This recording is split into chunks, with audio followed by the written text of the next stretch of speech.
সনাতন ধর্মমতে কৈলাস পর্বত হল ভগবান শিব ও পার্বতীর বাসস্থান, যেখানে বসে সৃষ্টি, ধ্বংস, সংহার ও প্রলয় নিয়ন্ত্রণ করেন দেবাদিদেব মহাদেব। তাই স্বাভাবিকভাবেই এই পর্বতের মাহাত্ম্য বহুগুণ বেড়ে যায়।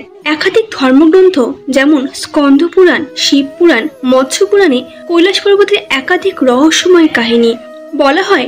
স্বর্গ ও মর্তের মেলবন্ধনকারী যার শীর্ষপীঠ, কোনো গবেষণা, কোনো বিজ্ঞানী কিংবা শক্তিশালী স্যাটেলাইট কোনো কিছুই যার অমীমাংস সত্যকে আজও উদ্ঘাটন করতে পারেনি। অলৌকিক সব রহস্যে ঘেরা কৈলাস পর্বতের কিছু অজানা রহস্যময় ঘটনা তুলে ধরতে চলেছি আমাদের এই পুরাণ কাহিনী চ্যানেলের মাধ্যমে। পৃথিবীর এমন এক স্থান যেখানে কোনো সাধারণ মানুষ কখনো প্রবেশ করতে পারেনি। তিব্বত মালভূমি থেকে প্রায় 22,000 ফুট ওপরে অবস্থিত এই কৈলাস পর্বত হিন্দু ধর্মাবলম্বী ছাড়া বৌদ্ধদের কাছেও এটি অত্যন্ত পবিত্র একটি ধর্মীয় স্থান। যদিও কৈলাস পর্বতের বেশিরভাগ অংশ এখনো পর্যন্ত রহস্যের অন্ধকারেই ঢাকা। অত্যন্ত পবিত্র এই পর্বতের বেশিরভাগ অঞ্চলেই যাওয়া সম্ভব হয় না। কিন্তু কেন? কৈলাস পর্বতের উচ্চতা মাত্র 6,638 মিটার, যেখানে পৃথিবীর উচ্চতর পর্বত মাউন্ট এভারেস্টের উচ্চতা 8,849 মিটার হওয়া সত্ত্বেও বহুবার পৃথিবীর বিভিন্ন প্রান্তের মানুষ এই এভারেস্ট জয় করেছে। তাহলে এত কম উচ্চতা সম্পন্ন কৈলাস পর্বতকে কেন জয় করতে পারল না কোনো পর্বতারোহী? এমন কিছু বিস্ময়কর ঘটনা উল্লেখ করেন স্থানীয় মানুষ ও তীর্থযাত্রীরা।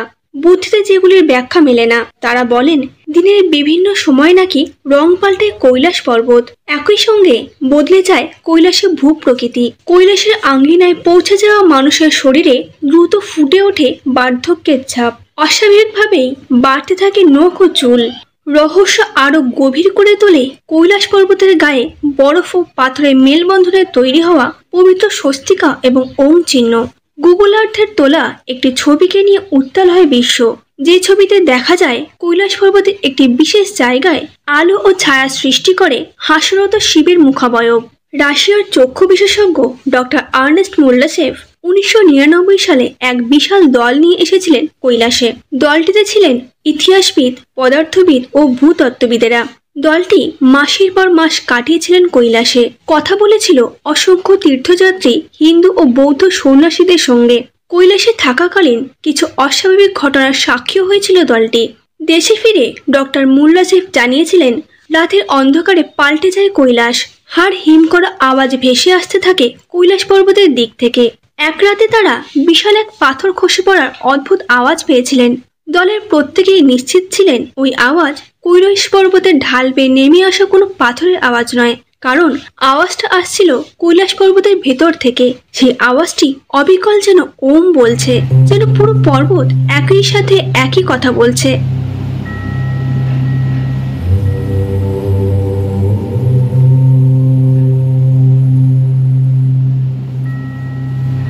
কৈলাসে গেলে ওম ধ্বনিটি অবিরাম শুনতে পাওয়া যায়। অনেকেই মনে করেন কোনো বিমানের শব্দ, কিন্তু মনোযোগ দিয়ে শুনে বোঝা যায় এই ধ্বনিটি ডমরু বা ওম ধ্বনির মতো।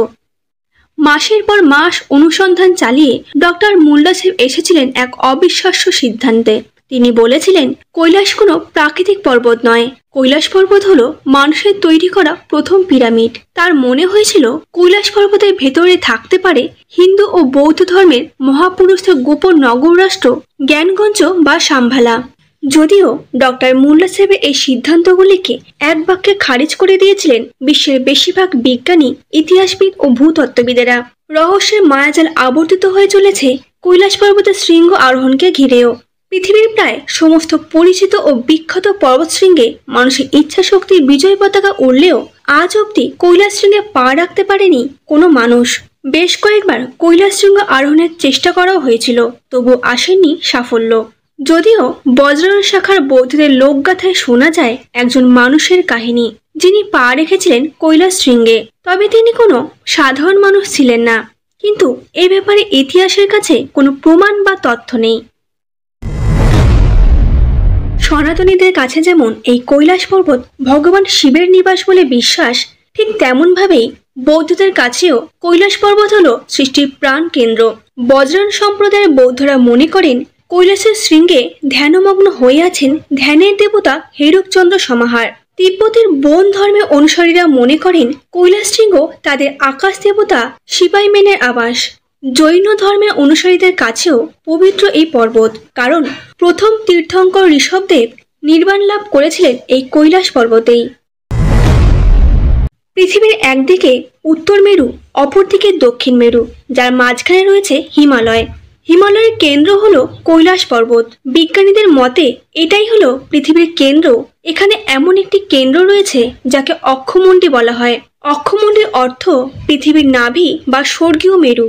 এটি স্বর্গ এবং পৃথিবীর মধ্যে সংযোগের একটি কেন্দ্রবিন্দু, যেখানে 10টি দিক নির্ণীত হয়।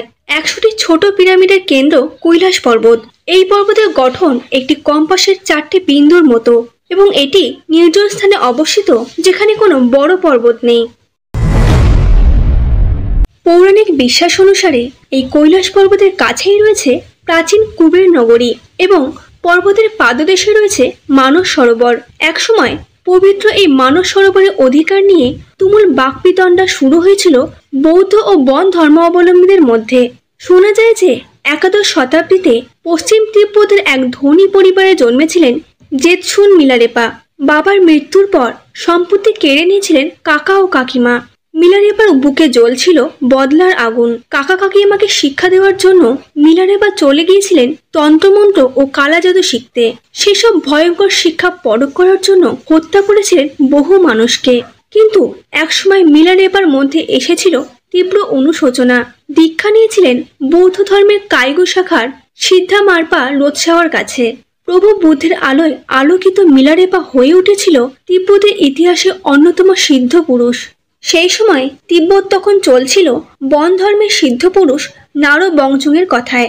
পবিত্র মানস সরোবরের অধিকার নিয়ে তুমুল বাকবিতণ্ডা শুরু হয়েছিল বৌদ্ধ ও বন ধর্ম অবলম্বীদের মধ্যে।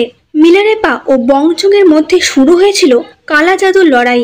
যিনি জিতবেন তিনিই পাবেন মানস সরোবরের অধিকার, কিন্তু কেউ কাউকে হারাতে পারেনি। তখন ঠিক হয়েছিল যিনি আগে কৈলাস শৃঙ্গে পা রাখবেন তার দখলে থাকবে মানস সরোবর। মিলারেপা ও বংচুং পৌঁছে গিয়েছিলেন কৈলাস পর্বতের পাদদেশে। নিজের সুদৃশ্য জয়ঢাকের উপর বসে পড়েছিলেন বনচুং। কৈলাস শৃঙ্গের দিকে উড়ে গিয়েছিল জয়ঢাক। তখনও ধ্যানমগ্ন হয়ে বসেছিলেন মিলারেপা। একসময় বনচুং পৌঁছে গিয়েছিলেন শৃঙ্গের কাছাকাছি। ঠিক তখনই চোখ খুলেছিলেন মিলারেপা। কৈলাস শৃঙ্গের চূড়াকে ঘিরে রাখা কালো মেঘে ফাটল দেখা দিয়েছিল। সূর্যের এক অস্বাভাবিক উজ্জ্বল রশ্মি এসে পড়েছিল মিলারেপার শরীরে। সেই সূর্য রশ্মিটি ধরে বনচুংয়ের অনেক আগেই মিলারেপা পৌঁছে গিয়েছিল কৈলাস শৃঙ্গে। নিয়েছিলেন মানস সরোবরের দখল। তবে শৃঙ্গ থেকে নেমে এসে মিলারেপা বলেছিলেন কেউ যেন কোনোদিন এই শৃঙ্গে আরোহণের চেষ্টাও না করে, কারণ কৈলাস শৃঙ্গে বিশ্রাম নিচ্ছেন স্বয়ং ভগবান। তাই দেবতাদের আবাসস্থলে কোনো মানুষ গিয়ে যেন তাদের বিরক্ত না করে। আজও পর্যন্ত কোনো পর্যটক, বিজ্ঞানী, এমনকি স্যাটেলাইট কৈলাসের চূড়ায় পৌঁছানোর রহস্য উদ্ঘাটন করতে পারেনি। কৈলাসের পাদদেশে রয়েছে দুটি প্রধান হ্রদ, একটি মানস সরোবর আর একটি রাক্ষসতাল হ্রদ। এই মানস সরোবরের আকার সূর্যের মতো। বলা হয়ে থাকে শ্রীবিষ্ণু পৃথিবীর সৃষ্টির আগে এই হ্রদের পরিকল্পনা করেছিলেন। উল্লেখযোগ্য বিষয় হলো মানস সরোবরের জল সবসময় শান্ত এবং মিষ্টি, কিন্তু তার ঠিক পাশেই থাকা রাক্ষসতালের জল সবসময় অশান্ত এবং নোনা, যার আকৃতি চাঁদের মতো। পাশাপাশি থাকা এই দুই হ্রদ সম্পূর্ণ বিপরীত প্রকৃতির। ভগবান শিবকে প্রসন্ন করার জন্য রাক্ষসরাজ রাবণ যে প্রখর তপস্যা করেছিলেন তার থেকে রাক্ষসতালের উৎপত্তি বলে মনে করা হয়। সেই কারণেই এই হ্রদের জল অশান্ত। এই উভয় হ্রদ সূর্য এবং চন্দ্র শক্তির প্রতিনিধিত্ব করে, যা ইতিবাচক এবং নেতিবাচক শক্তির সাথে সম্পর্কিত। দক্ষিণ দিক থেকে দেখলে একটি স্বস্তিক চিহ্ন দেখা যায়। এই হ্রদগুলি প্রাকৃতিকভাবে তৈরি হয়েছিল নাকি সেগুলি কৃত্রিমভাবে তৈরি করা হয়েছিল তা এখনো রহস্যই রয়ে গেছে। এছাড়াও কৈলাস পর্বতের চারদিক থেকে 4টি নদীর উৎপত্তি হয়েছে: ব্রহ্মপুত্র, সিন্ধু, শতদ্রু ও করণালীর। এবং এই নদী থেকেই গঙ্গা, সরস্বতী সহ একাধিক নদী প্রবাহিত হয়ে থাকে। কৈলাসের চারদিকে নদীগুলির উৎপত্তিস্থলে বিভিন্ন পশুর মুখ রয়েছে। এই মুখ থেকেই নদীর উৎপত্তি। কৈলাসের পূর্বে অশ্বমুখ, পশ্চিমে হস্তি মুখ, উত্তরে সিংহমুখ ও দক্ষিণে ময়ূরের মুখ বর্তমান। রাশিয়ান বিজ্ঞানীদের মতে কৈলাসের অক্ষমণ্ডলীতে অতি প্রাকৃতিক শক্তি প্রবাহিত হয়। এবং মানুষ সেই আধ্যাত্মিক শক্তির সাথে যোগাযোগ করতে পারে। কথিত আছে যে শুধুমাত্র পুণ্যবান আত্মাই এখানে থাকতে পারে। রাশিয়ার বিজ্ঞানীরা যখন তিব্বতের মন্দিরে ধর্মগুরুর সাথে দেখা করেছিলেন তখন তারা বলেছিলেন যে কৈলাস পর্বতের চারপাশে একটি অতি প্রাকৃতিক শক্তির প্রবাহ রয়েছে, যেখানে সন্ন্যাসীরা এখনো আধ্যাত্মিক গুরুদের সাথে টেলিপ্যাথির মাধ্যমে যোগাযোগ করে, অর্থাৎ ব্যক্তি ধ্যানের মাধ্যমে তার অবচেতন মন ব্যবহার করে দূরে থাকা অন্য একজনের সাথে মনের মাধ্যমে কথোপকথন। জমদুয়ার হলো কৈলাস যাত্রার অন্যতম প্রধান গন্তব্য। বলা হয়ে থাকে জমদুয়ার স্বর্গ ও মর্তের সাথে যুক্ত। এটিকে বলা হয় the gateway of god of death, অর্থাৎ মৃত্যু ও ঈশ্বরের প্রবেশদ্বার। এছাড়াও মহাভারতে উল্লেখ আছে এই কৈলাস পর্বতই হলো স্বর্গের দ্বার, যেখান থেকে পঞ্চপাণ্ডবদের মধ্যে যুধিষ্ঠির সশরীরে স্বর্গে যাত্রা করেছিলেন। কৈলাস পর্বতের আকাশে বহুবার 7 ধরনের আলো জ্বলতে দেখা গেছে বলে দাবি করা হয়। নাসার বিজ্ঞানীরা মনে করেন এখানে চুম্বকীয় শক্তির কারণেই এমনটা হতে পারে। এখানে চুম্বকীয় শক্তি আকাশের সাথে মিলিত হয়ে বহুবার এমন বিভিন্ন রঙের সমাহার তৈরি করতে পারে, কিন্তু এর সত্যতা প্রমাণের কোনো ব্যাখ্যা তাদের কাছে নেই। সূর্যাস্তের সময় আলো ও ছায়ার খেলায় পর্বতের গায়ে এক আকর্ষণীয় রূপ ধারণ করে, যা সনাতন ধর্মে একটি শুভ চিহ্ন বলে বিবেচিত। একে বলা হয় স্বস্তিক চিহ্ন। পুরাণ অনুযায়ী কৈলাস পর্বতের 4টি পাশ 4 ধরনের খনিজ দিয়ে গঠিত: স্ফটিক, চুনি, সোনা, লাপিস লাজলি। দিনের বিভিন্ন সময় আলো পড়ে এইসব পাথর বা ধাতুর উজ্জ্বল আলোক ছটায় দিগ্ভ্রম তৈরি করে কৈলাস পর্বতে। হিমালয়ের লোকেরা বলেন যে ইয়েতি মানব হিমালয়ে বাস করে। কেউ একে বাদামি ভাল্লুক বলে, কেউ বন্য মানুষ, কেউ আবার তুষার মানব বলে। অনেকে বলে এই তুষার মানব নাকি মানুষকে হত্যা করে খেয়ে ফেলে। কিছু বিজ্ঞানীরা দাবি করেন হিমালয়ের তুষারময় অঞ্চলে তুষার মানবের উপস্থিতি রয়েছে। তুষার মানব ছাড়াও এখানে দেখা মেলে বিশ্বের বিরল কস্তুরী মৃগ। এই হরিণ শুধুমাত্র উত্তর পাকিস্তান, উত্তর ভারত, চীন, তিব্বত, মঙ্গোলিয়া ও সাইবেরিয়ায় পাওয়া যায়। এই হরিণের কস্তুরী অত্যন্ত সুগন্ধিযুক্ত এবং ঔষধি গুণ সম্পন্ন, যা বিশ্বের সবথেকে ব্যয়বহুল পশুপণ্য। এই তুষার মানব এবং কস্তুরী হরিণের জন্ম এক বিরাট রহস্য, যা পৃথিবীর আর কোথাও নেই। 1926 সাল থেকে 2001 সাল অবধি কৈলাস আরোহণের চেষ্টা চালিয়েছিল অনেকেই। বহু পর্বতারোহী এবং বিশেষ করে চীন হাল ছাড়তে নারাজ ছিল। এক বৈজ্ঞানিক অভিযানের আড়ালে কৈলাস আরোহণ করতে পাঠিয়েছিল চীন। পুরো দলটি অবিশ্বাস্যভাবে নিশ্চিহ্ন হয়ে গিয়েছিল এক ভয়ঙ্কর তুষারঝড়ে অতর্কিত আঘাতে। এই মর্মান্তিক ঘটনার পরেও শিক্ষা নেয়নি চীন।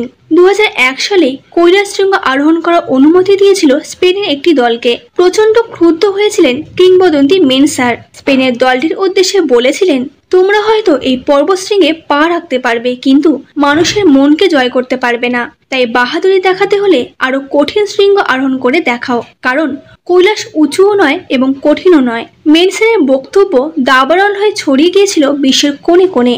উঠেছিল প্রতিবাদের ঝড়। অভিযান বাতিল করতে বাধ্য হয়েছিল স্পেনের দলটি। প্রবল জনরস ও আন্তর্জাতিক চাপের সামনে পিছু হটেছিল চীন সরকার। পর্বতারোহীদের জন্য আইন করে বন্ধ করে দিয়েছিল কৈলাসের দরজা। কৈলাস হয়ে গিয়েছিল পৃথিবীর একমাত্র পর্বত যা শৃঙ্গে আর কোনোদিনও পা রাখা যাবে না। তবু প্রশ্ন জাগে, কৈলাস শৃঙ্গ আরোহণের উদ্দেশ্যে যে অভিযানগুলো চালানো হয়েছিল সেগুলি সফল হয়নি কেন? পরিক্রমার পথের মালবাহক ও গাইডেরা শোনান নানান কাহিনী, যে কাহিনীগুলির সত্যতা সম্পর্কে নিশ্চিত হওয়া সম্ভব নয়। তারা বলেন 4 জন ইউরোপীয় বিজ্ঞানীর কথা। বারণ করা সত্ত্বেও তারা কৈলাস শিখরে পৌঁছতে চেয়েছিলেন। গিরিপথ ধরে কিছুটা উঠেই নেমে এসেছিলেন। ফিরে আসার কারণ না জানিয়েই ফিরে গিয়েছিলেন দেশে। 4 জনের মধ্যে 2 জন বিজ্ঞানী প্রাণ হারিয়েছিলেন অজানা কোনো কারণে, মাত্র 2 বছরের মধ্যেই। শোনা যায় সাইবেরিয়ার একজন পর্বতারোহীর কথা। তারাও উত্তর পূর্ব গিরিশিরা ধরে উঠতে শুরু করেছিলেন। একটি বিশেষ জায়গা পার হওয়ার পরই হঠাৎ তাদের বয়স বেড়ে যেতে শুরু করেছিল। কয়েক ঘন্টার মধ্যে সাদা হয়ে গেছিল চুল ও দাড়ি, নরম হয়ে গেছিল শরীর পেশি। ভয় পেয়ে তারাও নেমে এসেছিল দ্রুত। দেশে ফিরে মারা গিয়েছিলেন এক পর্বতারোহী। 80 বছরের বৃদ্ধের মতো নাকি দেখতে হয়ে গেছিল 28 বছরের যুবকটিকে। গাইড ও মালবাহকেরা বলেন কৈলাস পর্বতের গায়ে পা রাখা মাত্র শুরু হয় নানান অস্বাভাবিক কর্মকাণ্ড। এক নিমেষে পাল্টে যায় সামনের পথ। হঠাৎ দেখা যায় তুষার ফাটল, খাড়া দেওয়াল বা মিশকালো গিরিখাত, আগে থেকে যেগুলি চোখে ধরা পড়ে না। তাই সঠিক পথে পা বাড়িয়েও বারবার ভুল পথ ধরতে দেখা গিয়েছে পর্বত আরোহীদের, যে পথ তাদের নিয়ে গিয়েছিল নিশ্চিত মৃত্যুর দিকে। বিজ্ঞানীরা বলেন এইসব কাহিনীগুলি কুসংস্কারচ্ছন্ন এবং ধর্মভীরু তিব্বতীদের কল্পনার ফসল। কেউ বলেন এই কাহিনীগুলি আসলে কৈলাসকে পবিত্র রাখার মরিয়া প্রচেষ্টা। তবে একটি প্রশ্নের উত্তর তারাও দিতে পারে না। 2001 সালের আগে পৃথিবীর সমস্ত উচ্চতম শৃঙ্গগুলিতে পা রেখেছে মানুষ, কিন্তু বারবার চেষ্টা করা সত্ত্বেও কেন কোনো মানুষের পক্ষে কৈলাস শৃঙ্গ আরোহণ করা সম্ভব হয়নি? মেলেনি উত্তর। তাই কৈলাস পর্বত আজও একটি রহস্যময় কুহেলিকা, যে কুহেলিকা শত শত বছর ধরে আকর্ষণ করেছে মানব জাতিকে, কিন্তু নিজেকে কখনো উন্মোচিত করেনি। পুণ্যস্থান কৈলাসে হাজারো রহস্য বলে শেষ করা অসম্ভব। প্রতিনিয়ত নতুন নতুন রূপ, নতুন নতুন সব রহস্যের জন্ম হয় কৈলাসের গা ঘেঁষে। আর এই সব রহস্যের ব্যাখ্যা এখনো অজানা অধরা, যা রহস্যভেদ করা অসম্ভব। কেমন লাগলো আমাদের আজকের আয়োজন? ভালো লাগলে অবশ্যই লাইক করতে ভুলবেন না। ফিরে আসবো আবারও অন্য কোনো তথ্য নিয়ে। ততক্ষণ ভালো থাকবেন এবং এই রকম আরও সনাতন ধর্ম সম্পর্কিত ভিডিও পেতে আমাদের পুরাণ কাহিনীর সাথে থাকুন। ধন্যবাদ।